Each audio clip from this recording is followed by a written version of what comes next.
Hello. Sorry about that. I was just having some fun, I suppose. It's wonderful. We've had some lovely comments on our first section, which was, if you missed it, was all about wonderful gadgets and gizmos and making and things. So check that out. It should be up on the Steam Paper page now. And we're splitting this festival into sections, so that it's easy for you to watch in chunks later on afterwards. It's easy. We don't get into trouble for doing too long videos on Facebook, and it means that you can, it's much easier for you to find the bits that you want to watch. So we all like making things. We all like doing stuff. Some of us are better at it than others. I'm pretty rubbish, really. I mean, I can make a mess. I'm very good at making a mess. Lady M will tell you. That's one of the things I'm good at.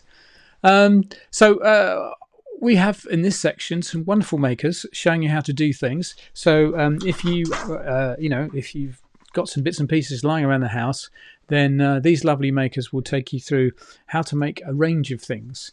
We've got Lady M from Maybe More. We've got Philippa Lusty from Kind Hearts and Coronets. We've got Katie Rosby Ripley with a makeup presentation. We've got Michelle Edmonds of Evangeline's Emporium. So that's coming up now. I'm going to play the video. Cue video. Hello and welcome to my SteamPunk bee tutorial.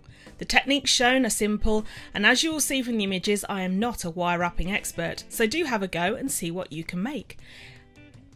You will need 1mm wire. I used copper, but you can choose any colour you like.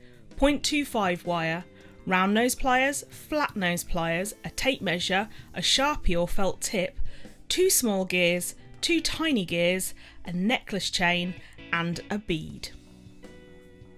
Cut a 20cm piece of 1mm wire and mark the halfway point.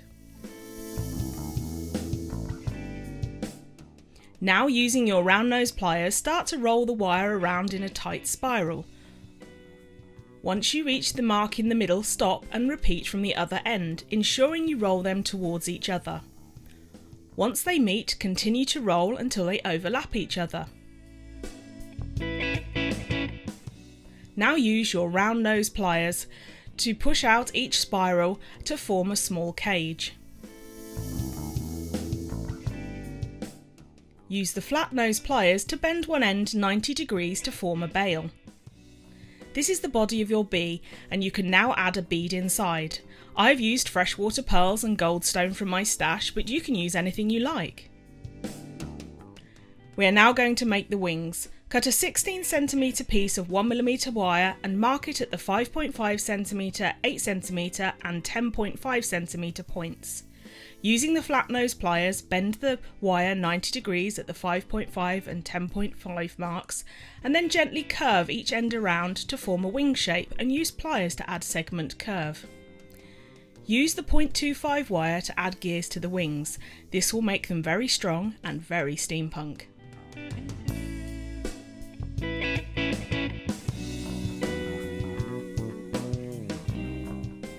Once completed, use the flat nose pliers to bend the excess wire around the wings to form antennae.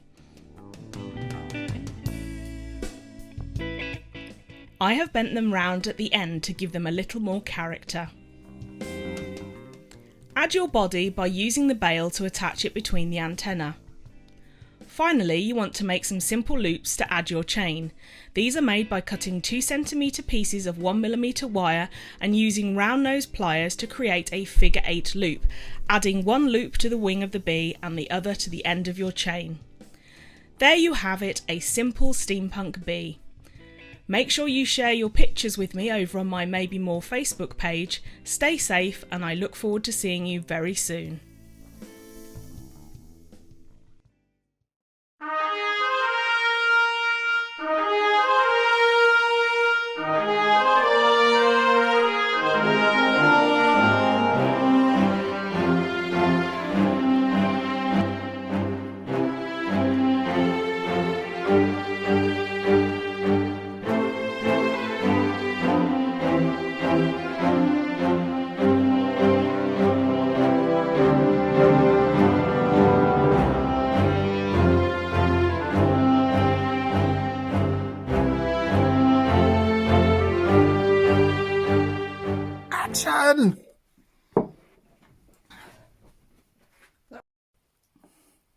Good morning.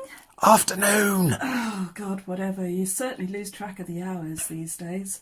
Welcome to Lessons for Lockdown from the library.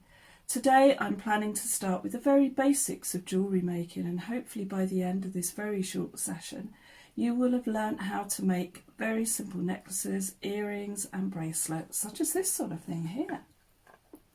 Other styles are available. We're going to start off with tools and components first. Jewellery making tools and the components, the cogs, the rings and everything you need to make jewellery are all available easily online. Where you can, please try to support your SteamPunk friends and traders in the community. It's a very, very difficult time for all of us with the lack of events at the moment, but hopefully we'll all be together again soon. Okay, let's get started. The tools I most commonly use are standard flat nose or flat chain pliers, and I also use a pair of side cutters. These are the two tools that are really essential for jewellery making. Today I am going to show you how to open and close a plain jump ring. There are lots and lots of different sizes and thicknesses of jump rings available, and some of the thicker ones, they may require a pair of pliers in each hand to open because they're very, very strong. But today I am going to use a 6mm thinner jump ring because it's very, very easy to demonstrate. It's very, very important that a jump ring is opened in the correct direction, because once the metal is stretched it's almost impossible to keep the ring closed and items will start to come apart in your jewellery. As a quick demonstration, I've put the plier in both hands just so that you can see the direction of movement a bit easier. A jump ring must always be opened by moving the metal towards you and away from you in one very, very simple movement, like this. This is how you close and open a jump ring. If you try to open it in this direction, you can close it again and it may look like it's closed, but it will never stay shut. You've put too much stress on the metal, and really you should just not use that jump ring again now. So I'll just show you again. A jump ring must always be moved towards you or away from you, and never from side to side.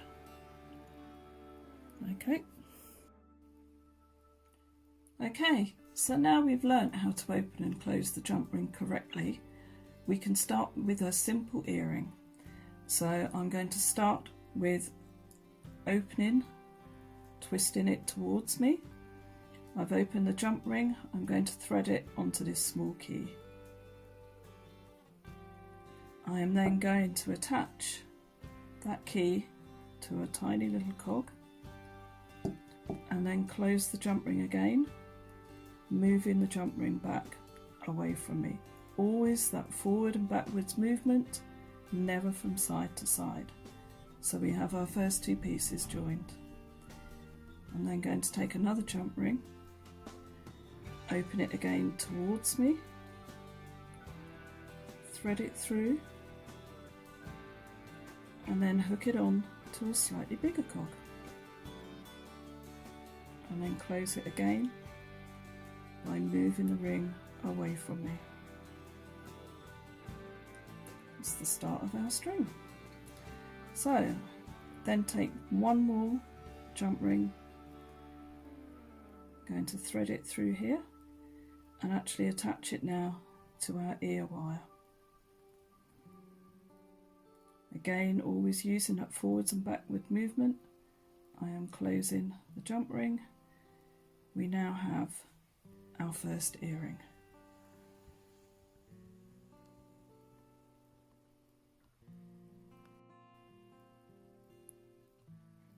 Okay, so now that we've learned how to make our basic earrings, we can start thinking about putting necklaces or bracelets or any other items that can be strung together by using jump rings. Usually when I'm designing a necklace, I'll lay a few components out on the table and then I'll start having a play just to see what comes together.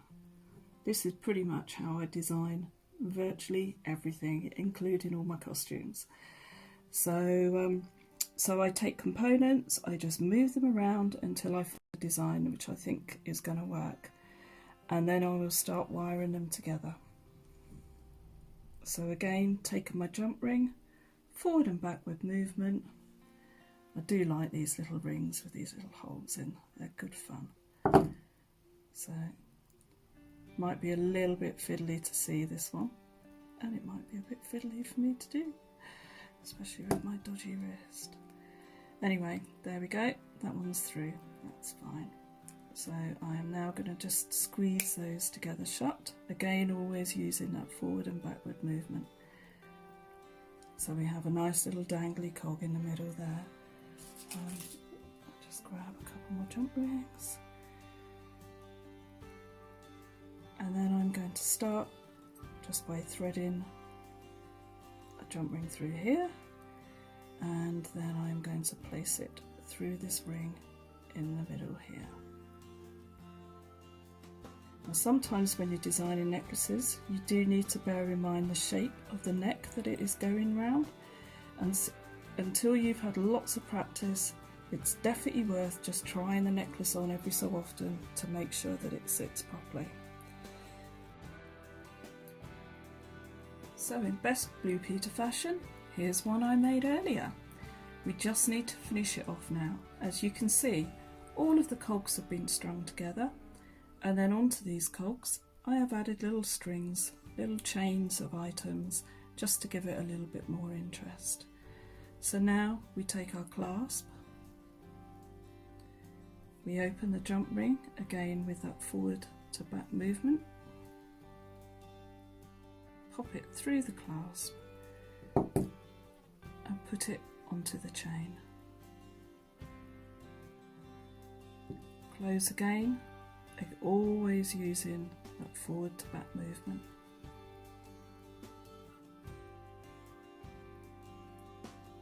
Open our jump ring again, pop it through the chain, and then it then gets attached to the cog at the end of the necklace. Close again with that forward backward movement, and there you go, one necklace. Very, very easy to do, very effective. You'll be wowing all of your friends when we're finally out of lockdown. So I hope you found that useful, and as you can see, it really is very, very simple to start making your own jewellery, and you'll come up with some amazing designs in next to no time. Anyway, that's me off for now. My love to you all during these extraordinary times. I hope you all stay well and safe, and above all, stay splendid. Cheers.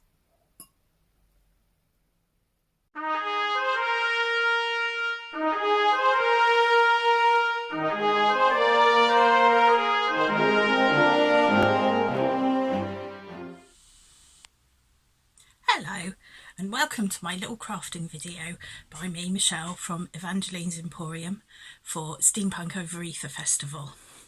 So I wanted to try and show you how to make something that you'll probably have all the bits and bobs lying around at home, or they're fairly easy to get hold of. So I'm going to show you how to make a little sort of wire fairy that you can hang somewhere in your house or in your garden. They look quite nice hanging in the trees. Don't know if the camera shows her properly there. So you need, main ingredient, some wire. This is 18 gauge or 1mm copper wire, but any wire will do. You don't want it to be too thin because otherwise you'll be twisting for absolute ages. This is the best sort of gauge that I find is good for these. Bit thicker is probably okay, but like I say, not too thin. You also need some of these glass pebbles. So I use these for the head, and I stick two together like this. So you've got two glass pebbles stuck together.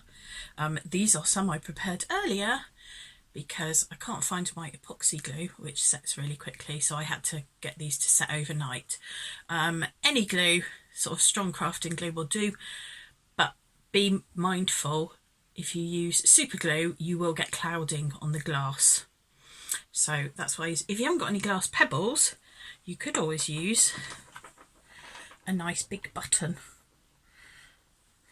Always got buttons lying around. And you also need some wire cutters, always useful, and then some sort of random charm or bead. I have a random bag of gear charms, or I have some little star beads, or I think I've got some tiny keys in here. So those are your ingredients. Let's get started. You want to unravel about 12 inches, 30 centimetres, a bit more of your wire, and sort of leave that hanging. And then my wire's got a bit twisted, so I'm just going to untwist it. So then we're going to fold the wire in half, leaving that tail, and a bit, I don't know, about 4 inches long, and we're just going to twist. And this is going to be one of the fairy's legs. So just twist it until it's nice and sort of evenly, tightly twisted, like this. Okay, and then we're going to make the other leg. So again, about 4 inches or so, fold it up, and you leave that little loop at the end because that's going to be her foot. So again, that second leg, fold that and then twist.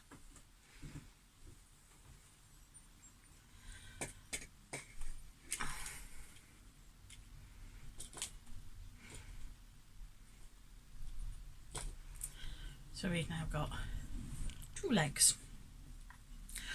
Then right at the top of those legs you can give that tail there and the bit that goes back down to your sort of your reel of wire, twist those together just to secure her legs.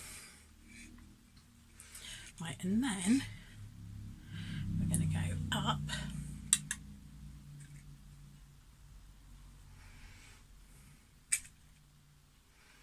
about 2 inches or so, and we're going to make her arms. So again, you can fold that, and I tend to do it just by eye or by feel, so that's about what, another 3-4 inches, and twist. I do apologise for my lack of metric. I just find it easier to think in terms of inches when I'm crafting, and metric when I'm sewing, but never mind. So one arm, and guess what? We're going to do another arm.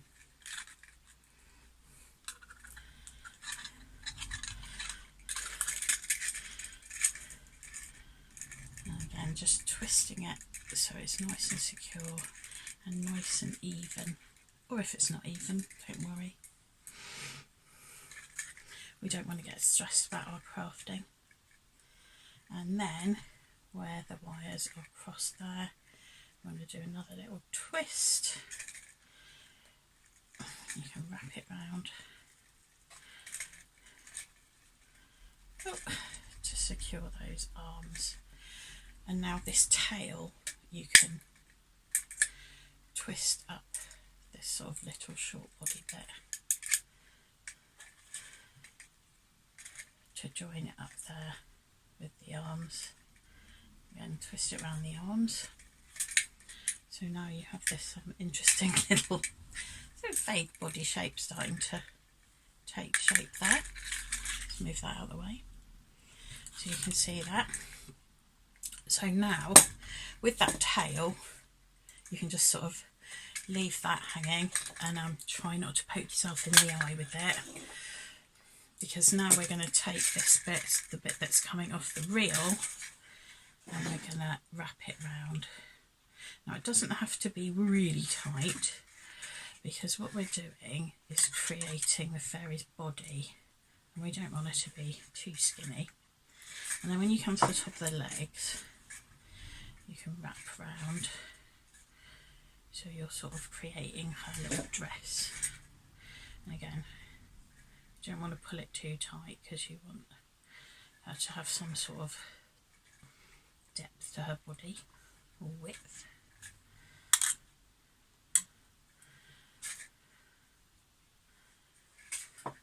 Keep winding it round, and then when you get to the bottom where you're happy with her little sort of skirt length, if you can see that,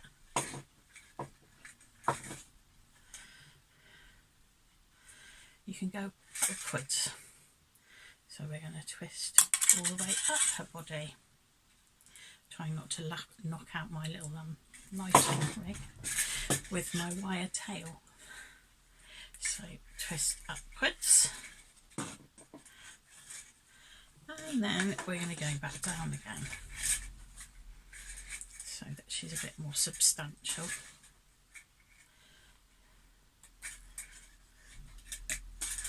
Again, twisting, just wrapping it round and round. Don't pull it too tight. She's sort of like a very messy spring, her body. And then we're going to go back up for the last time.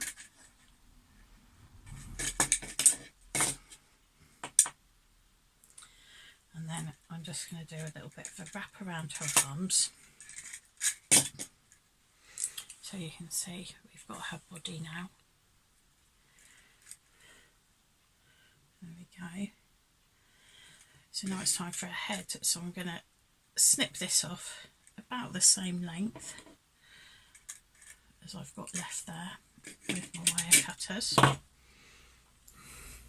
and I'm going to get my my two stuck together glass pebbles. First of all, forgot this bit, give the little wires a bit of a twist so she's got a bit of a neck, and then spread them out like that.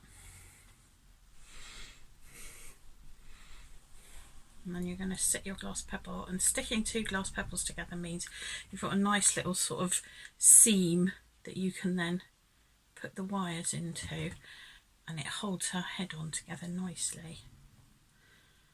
And then you want to give them a twist just to hold that in place. So she looks like she's got a massive antenna now. But then we're going to use these tails. I'm just going to bend her arms down.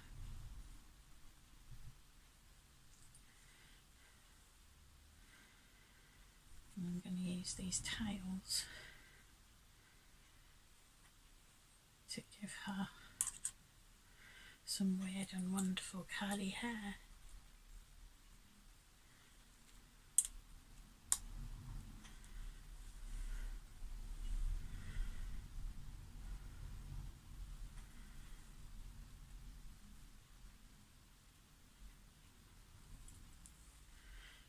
So that's one side, and I'm just going to snip that excess wire off. And I'll do the other side.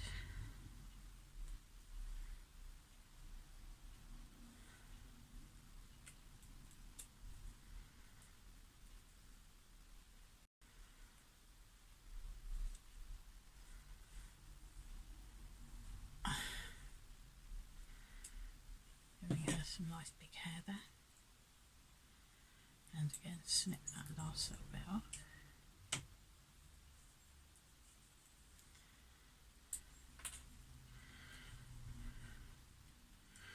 So there she is, she's got her weird and wonderful curly hair there. And now for some wings.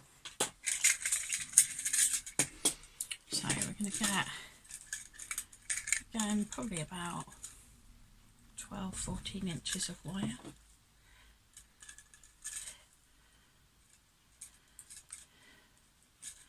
Cut that off so we've got a nice long piece like this, and then we're going to sort of fold the ends in. Oops. So you're almost making what looks like a bit of a bow. So you've got 2 loops and 2 little tail ends, and we're just going to wrap those tail ends around to secure them. And obviously you're leaving those 2 little tail ends so that you can secure them to her body. So you cross those over and give them a bit of a twist to hold it in place.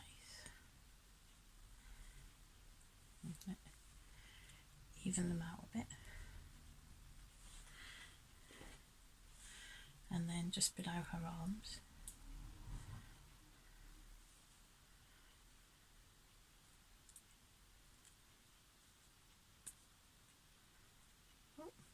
you can attach her wings, wrapping those tails sort of around her arms. The good thing about this wire is it's nice and bendy, so you can just move bits out of the way.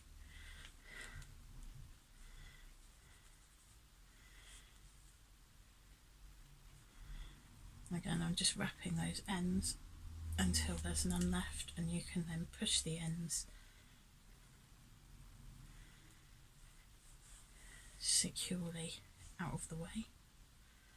Just tuck them in, and then again, because this wire is nice and malleable, you can adjust her wings and put her hair back from where I've moved out of the way. And then you can sort of sculpt her body.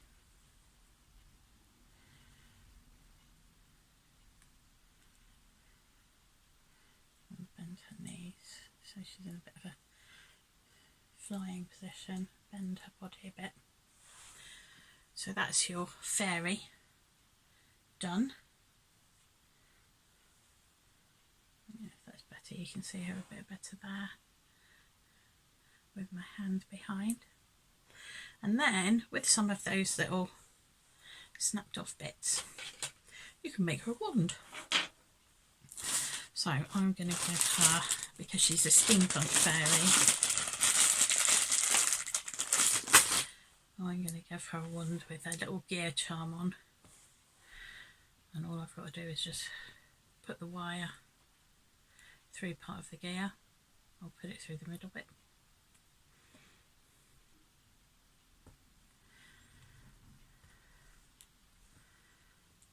Oops. And again with the twisting.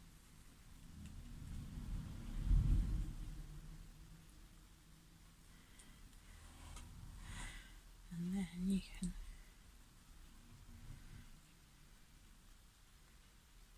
fix that onto her hand.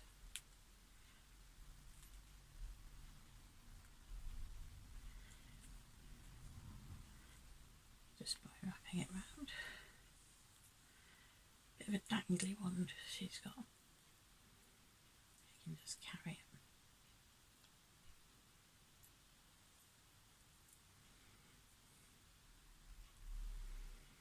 And you can use your wire cutters and pliers just to tuck those ends in a bit better.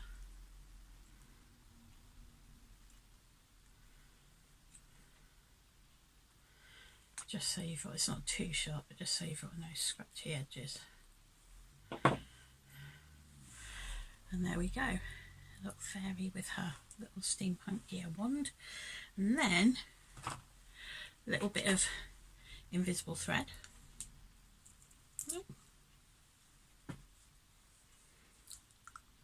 Be naughty and use my teeth. And then you can just thread that through some of the looping wires in her body, I'm going to thread it through her entire body. Oh, there we go.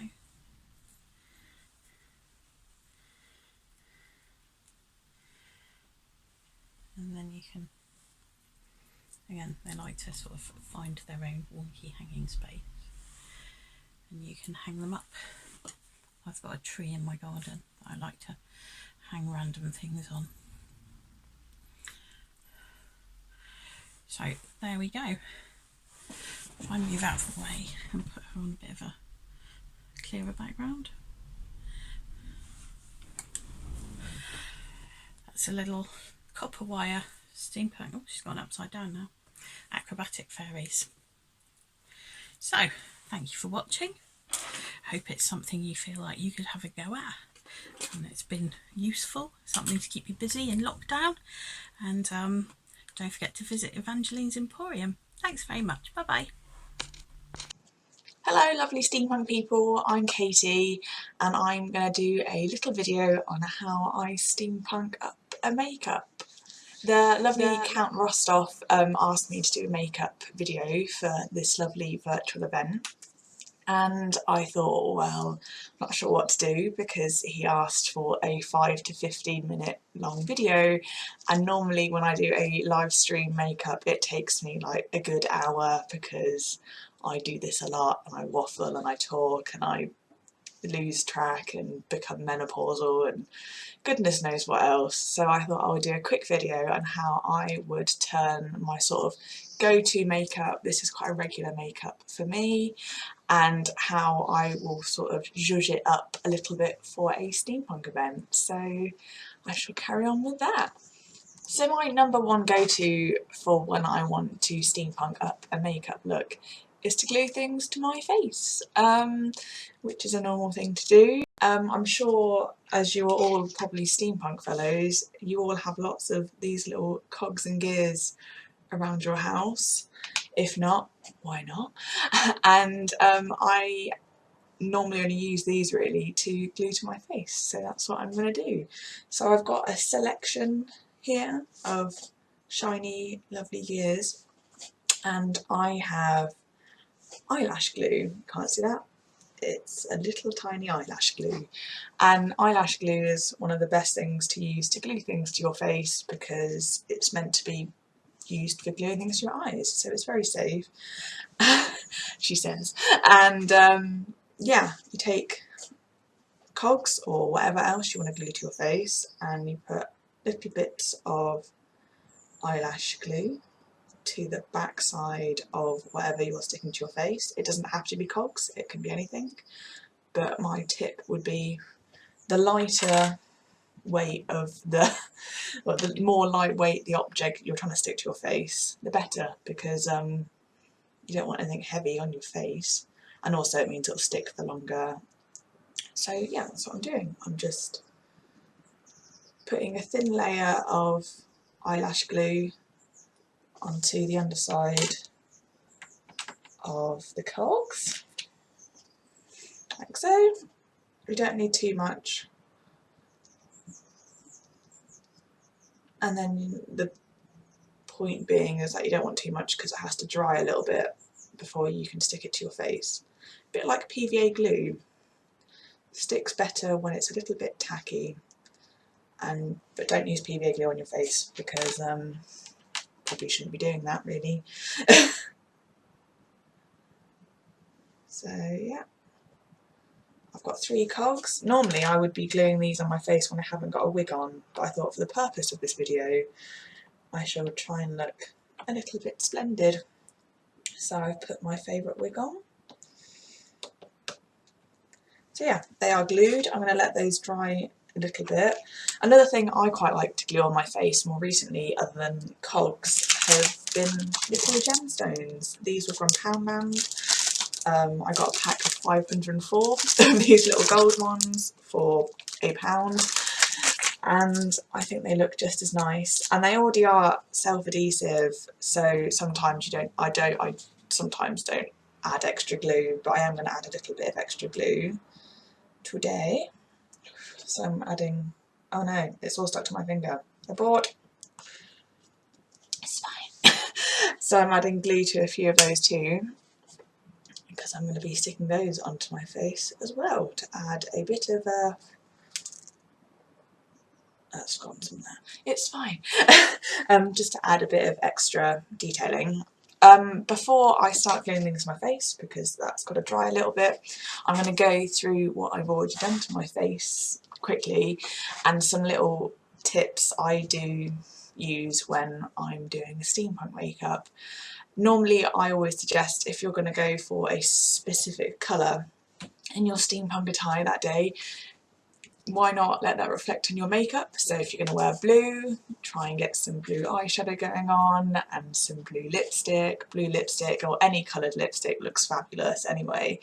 But a sort of go-to for me is this look. I kind of call it my fire eyes because I use reds and yellows and oranges just to sort of create a nice autumnal fiery look. And I always think this look goes with everything. So today I'm just wearing lots of black things with funky hair, but I will wear this look if I'm wearing something a bit more traditional or going more gothic. It's a good sort of go-to look and you can't go wrong with a classic red lip really. So yeah, that's kind of what I've done. I've kept it quite simple, just a bit of eyeliner, lipstick, eyeshadow and foundation in whatever colour you use. And yeah, I'm gonna weird it up a little bit. So I have cogs, obviously, like I've just said. That's nice and tacky, so I'm gonna stick it onto my face. So there we go. I like to do, oh no, clean it up a little bit before we go on. I like to put a big one on my forehead, like so, because it's a nice flat surface. When you're gluing things to your face, you need to be aware that your face isn't flat. So, and it moves a lot because we use it to express ourselves with. So yeah, be mindful when you're gluing things. So yeah, forehead one always works nicely. Don't know whether you can see that on my incredibly pale face. And then I've got these little round ones which are smaller, and I always like to put those on my cheekbones, like so. Not too close to my eyes because it's probably not a good idea anyway, but here they stay sort of still enough throughout the day, and I find this placement normally lasts the longest. So yeah, easy step number one, glue things to your face. Got my little gems as well, so I'm going to see if they will stick. They might not. It's a mystery. I'm going to put one there. That looks pretty. Oh, you can't see because my face is so pale. And on there. Don't know whether you can see. No, it's come off on my hand. Great.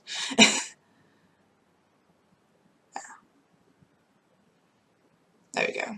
You can't see that on my... Oh no, you can just about see it. There you go.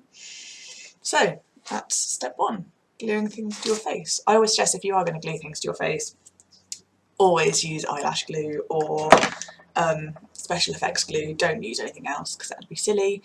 And always do it first. Well, once you've done, if you're weirding out your makeup, it's always good to have these placements first before you start doing anything else. Else you might do something very artistic with eyeliner and then end up covering all up with cogs. Talking of eyeliner, if you've ever seen any of my makeup before, I like doing dots everywhere, and I like everywhere on my face. Dots are the best. And it's what I always suggest to people when they say about they want to do something extra with their makeup. I'm like, do some dots, you can't go wrong. So I just use eyeliner. This is a liquid eyeliner. I think it's actually from Primark. It was very cheap. And I do go a little bit ham with the dots, but it's always my go-to bit of advice. Add some dots because people aren't used to seeing lots of dots, and it just adds a bit of different dimension to your face and a bit of weirdness, and we're steampunks, we're all weird.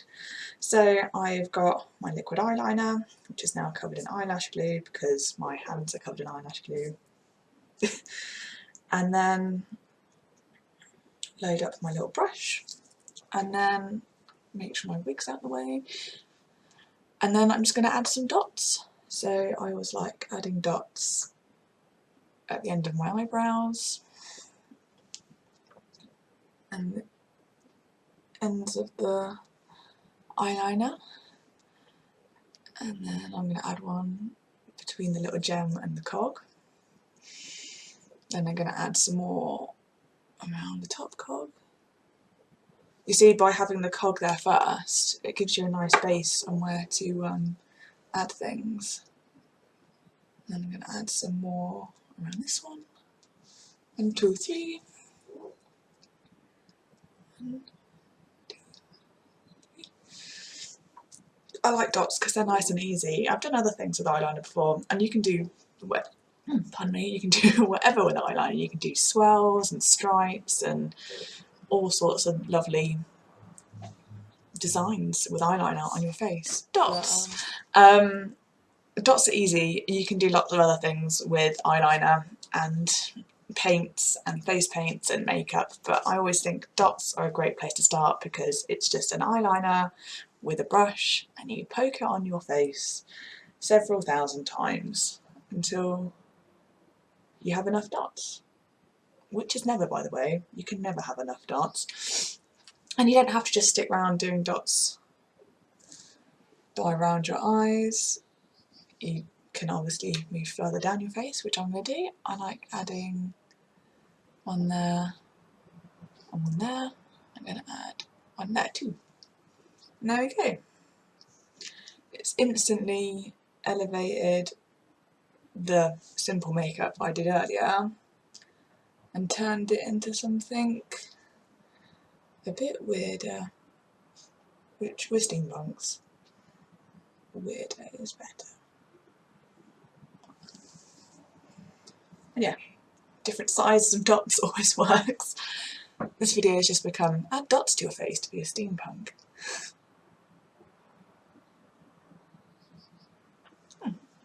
I think that will do. The last little step I'm going to do, because I don't want to add too much more because I've gone a bit ham with the dots and the cogs, is add a little bit of shimmer to my lipstick. Like I said, you can't really go wrong with a classic red, but I've got some nice shimmery cogs on now and I've added a little bit of glitter to my eyes. So why not add some sparkle to your lips? So I have a gold highlighter, you cannot see because my lighting is natural.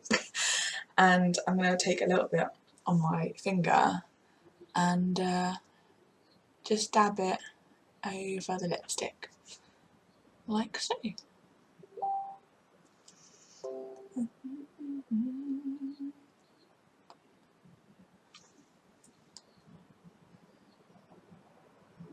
There we go.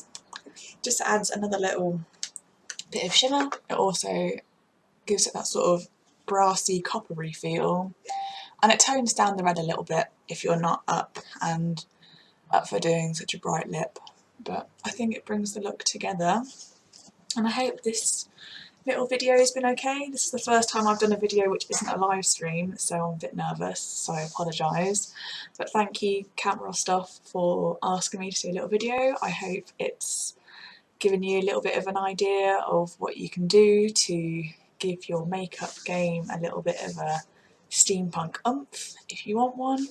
And yeah, this has been my face. I hope you've enjoyed it, and yeah, add dots and glue things to your face. So yeah, thank you very much for watching and have a lovely day. Enjoy the rest of the virtual event and see you on the other side. Bye everyone. Hello, and I hope you are enjoying SteamPunk over Ether. Today I'm going to be showing you how to make a simple piece of jewellery that really is out of this world. You will need a glass cabochon with a flat back, crackle nail varnish, clear or glitter nail varnish, coloured nail varnish and nail varnish remover in case you want to start again. You can also add glitter, mica powder and small embellishments such as those you get with nail decorating kits.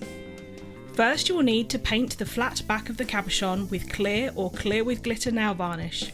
At this stage you can also add small embellishments such as glitter, mica powder or anything that you may have.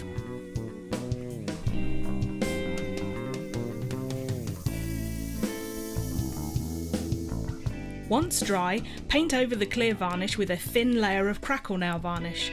The thinner the layer, the more crackle you will get. The crackle nail varnish comes in different colours. When the crackle layer is dry, you will need to add a thick layer of bright coloured nail varnish to the flat back of the cabochon. This will take some time to dry, so don't be impatient to see your finished design. As you can see, the different colours, glitters and embellishments mean that each one of these is quite unique. Once dry, you can add a bail or ribbon to make a necklace. Please do share your finished projects with me on my Maybe More Facebook page. I would love to see what you make.